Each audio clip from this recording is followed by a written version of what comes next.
Hey, my Young and the Restless fans, TGIF, we have arrived to the Friday cliffhanger episode and we got to talk about it. First, Nick is arrested for battery, Summer wants to buy a witness, and Ashley and Tucker share engagement news with Devon and Abby. Welcome back to CBS Soap Dish Recap, where we recap everything CBS Soaps, both the Young and the Restless and the Bold and the Beautiful. This is your Young and the Restless recap for June 9th. And without any further ado, let's talk about this episode. So let's start out over at the GCAC where Cameron is looking in the mirror and he's looking at his face beaten to a pulp. Yeah, he's getting ready to set up Nick. He called the police and I'm sure it's probably going to be Chance since he's the only police officer in town. So now we're over at the Abbott estate. Jack is giving Diane a promotion. Boy, what is Ashley going to think about it when she hears it? Things are falling in place for Diane for now, and I know that she is too happy. Jack told her that their chief talent associate is retiring and Diane would be a perfect fit. So now we're over at Chancellor Park where we see Summer telling Daniel that Kyle turned in Mommy Dearest after finding out about all her lies. Now she claimed that Phyllis wanted to turn herself in. Please, if she really wanted to turn herself in, she would have already. She needs to stop playing the victim, but let her tell it she was forced to marry Jeremy. Yes, she was also forced to pick a fight with Diane and frame her for murder, and she was also forced to unalive Jeremy. Then we see her say that she was the one that stopped her mom from turning herself in. And Daniel was like, what the heck were you thinking? Yeah, Daniel, I'll agree with you. She wasn't thinking, but you know what? Don't worry about it. She don't want you to be a part of this. She's going to go right down with her mom. So while they're going back and forth, back over at the GCAC, Chance and Kyle find Phyllis's room very empty. Now, Chance want to look at their surveillance photos, and Kyle thinks Summer was the one that helped her escape, and you are correct. Then Chance finds Summer and Daniel at Chancellor Park, and he demanded that they tell him where she is. Now, I don't know why he just don't arrest both of them.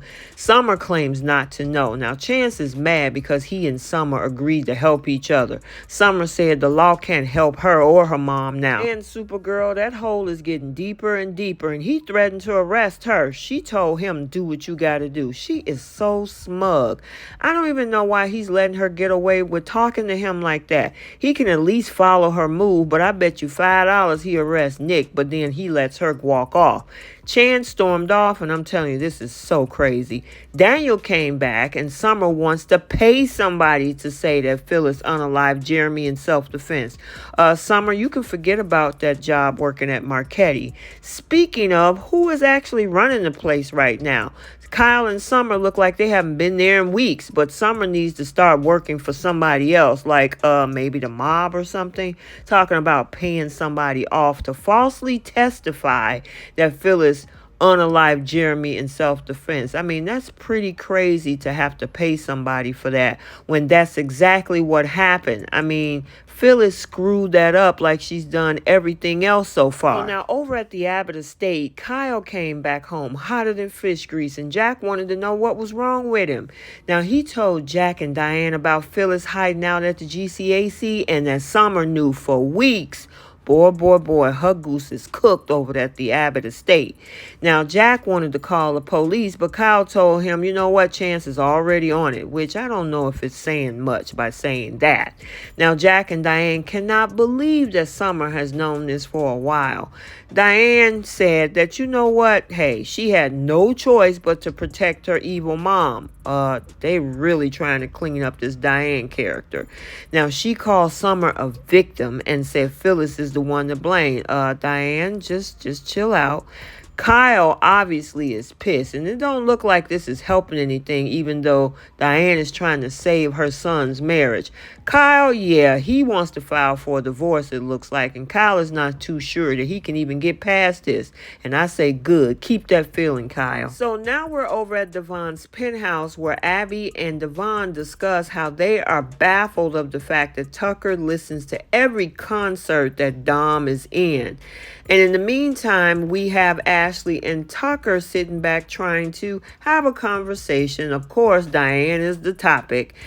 Then in the meantime, they talk about their wedding and the upcoming nuptials and look like I don't know what to think. Are they being serious or not? They get a text message from Devon and Abby asking them to meet them for dinner over at Society. And of course, they finally do decide to meet, but they also are trying to figure out what's going on with their parents. They get there, they have a sit down, and I'm telling you, then the fireworks start because, of course, this whole thing comes out about the plan to unseat Jack as CEO over at Jabot. And of course, Abby and Devon automatically think that this is Tucker's plot. Tucker was like, no, I actually tried to talk her out of it and have her walk away from Jabot. Ashley was like, no, that's my idea, my stupid idea. Really, Ashley? But anyway, they were shocked that this was all Ashley's plot instead of Tucker's. However, Abby had to find something to criticize Tucker about, which was the fact of him asking her to leave Jabot. That's her legacy. Man, she's about to insert Tucker into a key position at Jabot.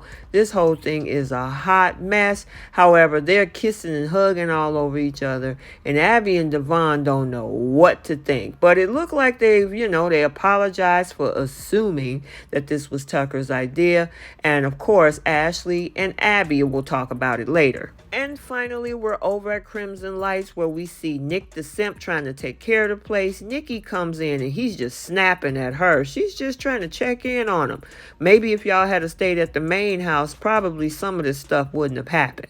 Anyway, Chance came in and told Nick that, hey, didn't I tell you not to mess with stuff? How did that work out the last time with Ashlyn Locke? Now, Cameron wants to press assault charges against him. Nick said it never happened. Then he arrests Nick. And I mean, what did I tell you? Nick, he arrests, but Summer is free to aid and abet. But Nick hits a wall and get arrested. I mean, he should believe Nick. Nick was honest when he confessed to unaliving Ashlyn. Why would he lie about this? But you know what? That's what he get, because he shouldn't have went over there and confronted that guy who obviously outsmarted him. It's all about chess, not checkers. I mean, listen, why did you think Sharon wanted Victor to handle this whole situation? Okay, so there you have it, your Young and the Restless recap for Friday, June 9th, 2023. Stay tuned for the bold and the beautiful recap also for today. And until the next video, like, comment, and subscribe, and we will see you next time. Bye.